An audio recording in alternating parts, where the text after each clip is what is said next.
Huge protests have broken out over Cuba in resistance to the communist regime's horrific deprivations of freedom. This has been going on now for 70 years, and it looks like tensions have just boiled up to a point where they are expressed, even though there's a crackdown on dissent and a great danger in being a dissident on the streets of Cuba. Now, as conservatives, when we see things like this happening abroad, we're usually tempted to rally to the cause of the protesters there. But in this case, we can't do that without some ambivalence. Normally, we see America as a free society and we go, oh, wow, isn't it horrible what's going on in Hong Kong? Isn't it horrible what's going on in the Middle East? Isn't it horrible what's going on in Cuba?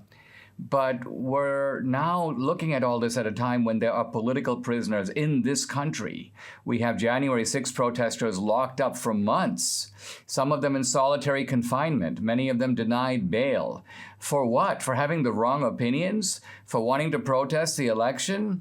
And these are people who haven't even had a trial. They haven't been convicted of anything. So it is bound to affect the lens through which we see what's going on abroad. In fact, it mirrors what's going on to some degree here in this country. Now, here is the traditional Republican drumbeat. Here's Mike Pence. America stands with the oppressed Cuban people. Yeah, but here's a guy who hasn't stood at all with the January 6 protesters, who were actually protesting in order to keep Trump and Pence in power, in other words, to validate what they believe was a win in the election by Trump and Pence. And yet not a word about them. Here is Kevin McCarthy. I'm proud to stand in solidarity with the people of Cuba. Well, again, this fills me with a little bit of disgust because I'm thinking to myself, what have you actually done to stand with GOP supporters, loyal Republicans who went to the mat and are now in dire straits without proper legal representation and huge fences erected around D.C. to create this sort of false idea that there's an insurgency underway, and the Republican leadership is silent. Now, let's turn to Cuba, because the Biden administration is trying to camouflage what happened in Cuba. They don't want it to be seen as a rebellion against socialism. Why? Because they're pushing here in America in the socialist direction. And so here's Julie Chung, the Assistant Secretary of State.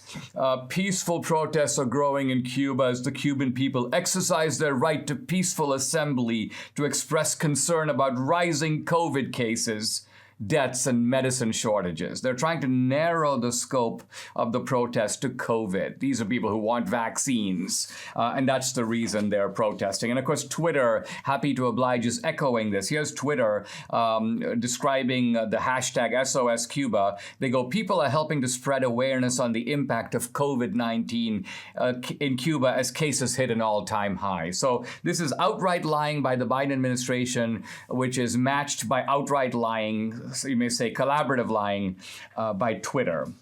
But the question to ask is not whether there is a COVID vaccine shortage, but why is there a shortage of COVID vaccines? Why is the Cuban healthcare system such a mess?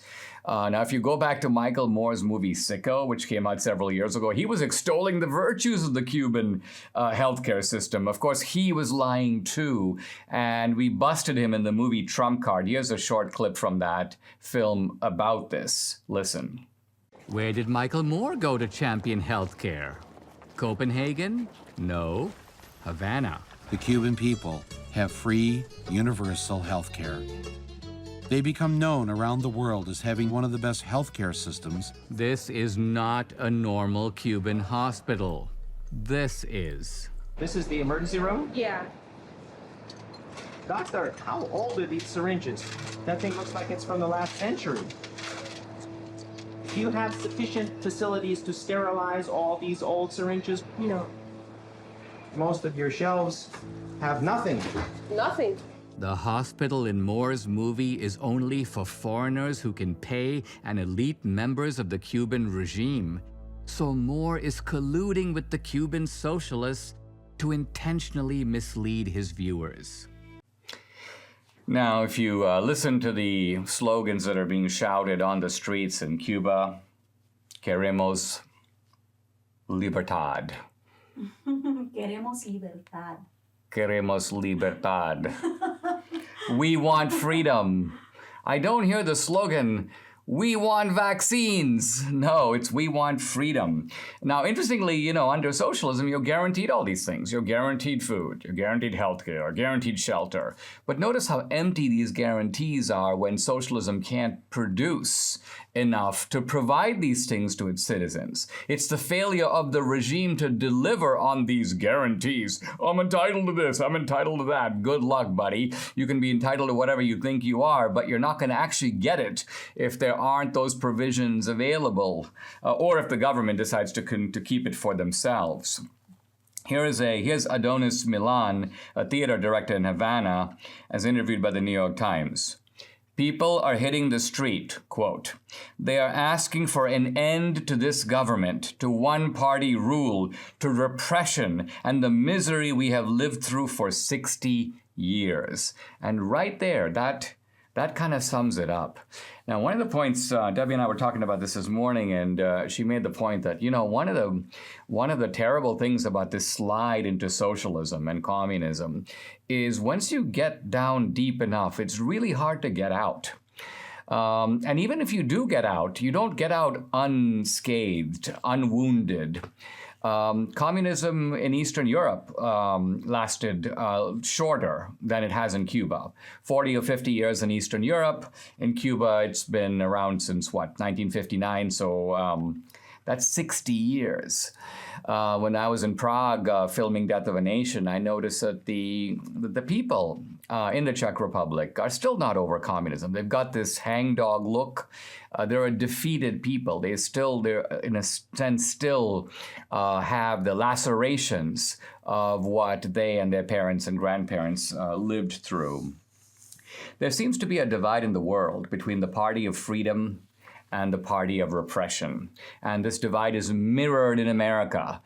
Notice that in Hong Kong there are protests. And what do they wave? The American flag. Look at the Cubans on the streets of Cuba. They're waving the American flag. In Venezuela, the dissidents wave the American flag. So the American flag worldwide is a symbol of freedom.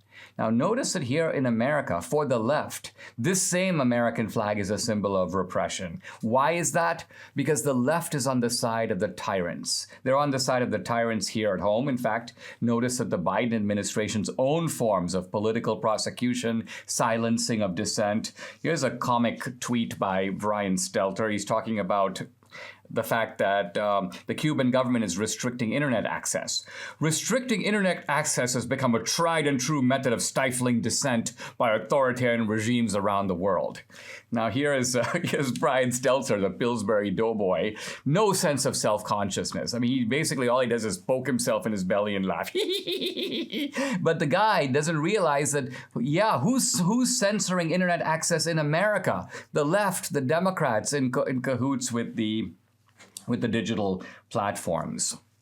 So where's Cuba going to come out on all this? I don't know. It's very difficult to overthrow these regimes once they get installed, once they have all the power on their side. But I am obviously on the side of the Cuban protesters because I'm on the side of freedom. But freedom not just in Cuba, not just in Hong Kong, not just in Venezuela, but how about some freedom here also in the United States?